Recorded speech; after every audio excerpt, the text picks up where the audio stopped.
On Life 100.3, do we ever love singing along with Phil Wickham? Anything that we can put on the radio from Phil. And the brand new album is out now. It's called Song of the Saints. We've got The King is in the Room, and what an awesome God. Phil Wickham, thanks for being with us. Honor to be on. Love you guys up there in Toronto. Now, listen, Phil, a guy from San Diego, I would expect you to be a lot more chill and relaxed and laid back than you are. How are you so just full of energy all the time? Well, I think I have really high highs and low lows as far as energy is concerned. When I'm home, I actually keep it pretty chill. But I love being with the people of God, singing the praises of God in the presence of God. And I definitely don't turn it on mentally. Like, it's not like, okay, now it's time to get excited. But I just get so excited when the band's playing and we're singing about like what an awesome God or how he's so good, or we're singing praise on summer worship nights. I I I've learned over the years. Well, I think I grew up in a church that was kind of a little bit more seatbelted. Definitely Okay. not charismatic, and I've just learned to be a little bit more free and just dance like David a little bit more before the Lord as an expression of worship. And so I love doing that in the moments I feel it. And then also when I get home, I definitely crash and need like a moment of silence. Well, tell us about those worship nights because the pictures that we see on social media, I mean, it's not the worship night you're imagining. I mean, every time they take a picture, your feet are not on the stage. Um, Though that worship night tour, we did 12 nights across the states, everywhere from the East Coast to the West Coast. And God continues to absolutely do more than we could ask or imagine. You know that verse in Ephesians that he is able to do exceedingly beyond all that we can ask or imagine.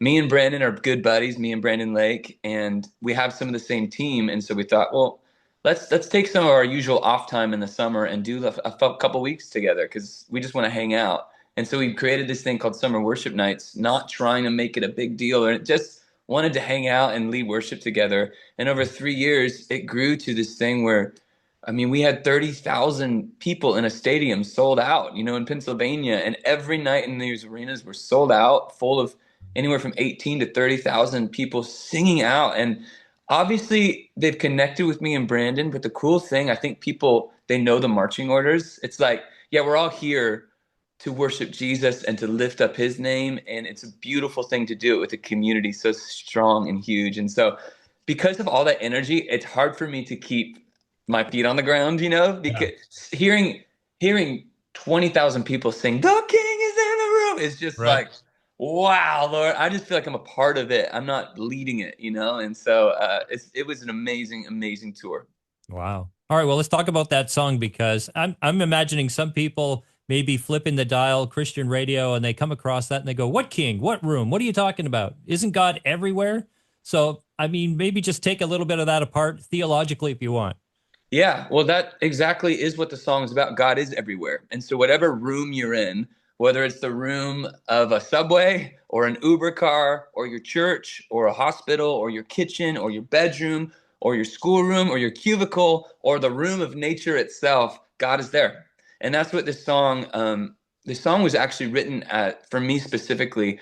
It's so challenging to find um, great upbeat songs to start church services with. Yeah. There's just not many of them, and so I just found over the years I like to add two or three to every record I put out, just for my own church and my own concerts, and specifically songs that are meant to remind people what are we doing here, who's with us, to wake people's hearts up to the reality of what's happening. We're not like when we meet together in a church, we're not just meeting for tradition. We're meeting together as the body of believers in obedience to Christ to be encouraged and lifted up, but also to remember the promises that we have, that wherever two or more gathered in his name, it says Christ is in the midst. Doesn't mean Christ isn't there, Jesus isn't there when it's just one of us. He's always there. But he promises to move in special ways when we get together. And so to say together with the church, the king is in the room, to remind our hearts of what can happen, that healing can happen and people can get saved by his presence, and there's freedom in his spirit. All those things are available to us, but not just in a church. You're Mm. doing dishes in your kitchen. Oh yeah, the king is in the room. I can talk to him right now. You're driving with tears coming down your eyes because you just got bad news. Oh yeah, the king is in the room right now. I can reach out to him. So that's what that song is for me. And I hope for other people too, is to remind them wherever they're at that God is just a word, a thought, an intentional thought away. Hmm. Well, would you agree that sometimes, even though he is there, you sense him a little bit more, or you're a little bit more aware at one time or another? I do agree with that. And I find in my life that it's almost always not because God says, right now I'm going to show more of myself, even though sometimes I feel like He does do that in a special way when we intentionally come together as a people, because He promises that He inhabits the praise of His people. And I just think God moves in a special way when we get together as the church. But so I think 99% of the time in my life, I am more aware of God because I've been seeking Him. And I've been intentionally saying, God, I want you more in my life, you know? And Mhm. it says in the scriptures, knock and the door will be open, seek and you will find. And I believe that is true for the presence of God and our awareness in Him. I know that this morning, in the busyness of this morning, I woke up a little bit earlier, which I don't always do. I'm not like super Christian, but I woke up a little bit earlier knowing my kids were going to wake up early, getting ready for school, just because I needed time with the Lord this morning. And I read through Psalms 2 and I read a little Charles Spurgeon commentary and I prayed and I sat there and listened. And I am so much more aware of Mm. God's presence. I just even was driving home from school right before this interview from my kid's school, and there's some breeze going blowing through the trees. I just remembered a scripture when Jesus said, you know, you don't see the wind, but look at the trees are moving. I'm just like, God, you're here with me, and I Yeah. wouldn't have thought even that moment unless I had that intentional seeking Him in the morning. And so I think our awareness of Him really depends on our reaching out for Him. Yeah. And with that awareness comes an appreciation that he is awesome. And this version of what an awesome God that you've done, were you a little intimidated to take that on? Like, whose bright idea was that? Hey, let's take this song that the church knows so well and let's put the Phil Wickham spin on it. Yeah, I think if it came like that like the idea was like, let's go for it, let's try to make this happen, then I would have been too intimidated and thought, no, let's not mess with legendary iconic songs. But it was kind of an accident, so to speak. It was Hmm. late at night, that moment where you were hanging out with friends. Anybody can relate to this. Maybe not the studio part. I was in the studio working on music all day, but you're with friends, you've been working all day, your mind is almost mush because you've been thinking all day, and we're just reminiscing, sipping some tea. You know, it's probably 11:30 at night. We all think we're about to go to bed, Right. and me and the producer start talking about songs that we grew up on, and we're talking about delirious songs like "I Could Sing of Your Love Forever." Yeah. We're Yeah. talking about Matt Redman songs. I'm coming back to the heart of worship, Right. and then he just said, "You know what? My church just this last Sunday." They brought out Awesome God, that chorus, and it erupted. And I was like, dude, what if we revamped Awesome God and did like a Forrest Frankie kind of Oh beat boy. over? I kind of threw it out as almost like as a fun little joke to end the day. And we Hmm. did it. We wrote all those new verses and made the beat in 30 minutes and went to bed. And we woke up the next morning and listened to it. And both of us were moved and thought, Wow. and I remember thinking, I want to sing this. I want to sing this live. And so we recorded it, not even knowing if we were allowed to. We actually had to go and reach out to the owners of the original song, asking them if they were even okay with it. And they loved it. They said, do it. And so we're like, okay. And so I started talking about it on Instagram and social media, like, hey, I got this new song. What do you guys think? And it was like, the response was way more than normal. So we're like, okay, maybe we're supposed to put it out right now. So we did. And now it's really connected in a really special way. So it feels like that's often the case with some of these songs that really connect, is like the formula the formula didn't have a formula. There wasn't a big marketing, meeting about it. It just kind of happened and God was in it. Yeah. It seems like it's passing a torch along too. Like, let's keep the song going. And each time it gets done, it just gets better, or it just gets suited to the generation listening to it. Agreed. It's interesting if you think about our genre that we're in, the Christian music genre.